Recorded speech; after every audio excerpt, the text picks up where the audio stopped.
Success అంటే ఏంది? చిన్నప్పుడు నీకు గుర్తుందా? నువ్వు ఎట్లుంటుండే? ఏ స్ట్రెస్ లేదు, ఏ బాధ లేదు. అమ్మ పెడితే తింటుండే, రోజంతా ఆడుకుంటుండే, ఏదో ఒకటి నేర్చుకోవడానికి ప్రతి టైం ఏదో ఒకటి నేర్చుకోవడానికి ట్రై చేస్తుండే. అలసిపోతే పడుకుంటుండే.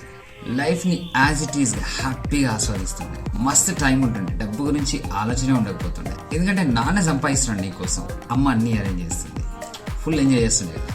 అలాంటి లైఫ్ కావాలనిపిస్తే కదా. అలాంటి లైఫే నువ్వు పెద్దగా అయినాక కూడా జీవించగలిగితే అంతకంటే పెద్ద సక్సెస్ ఏ ఉంటుంది. బట్ లైఫ్ లాంగ్ నీ పేరెంట్స్ నీకు పెట్టరు కదా. బట్ లైఫ్ లాంగ్ నువ్వు పేరెంట్స్ మీద డిపెండ్ అవ్వలేవు కదా. పెద్దగా అయినాక అమ్మ నాన్న నీకోసం చేసినవన్నీ నువ్వే చేసుకోవాలి నీకోసం. అదెట్లా? సో నిత్యం నేర్చుకుంటూ, నేర్చుకున్నది అప్లై చేస్తూ, చేస్తున్నది ఎంజాయ్ చేస్తూ, కావాల్సినంత టైం దొరికే పని చేయి. అసలు డబ్బు కోసం ఫిక్కరే లేనంతగా సంపాదించేయి. మళ్ళీ నీ బాల్యాన్ని జీవించేసేయి.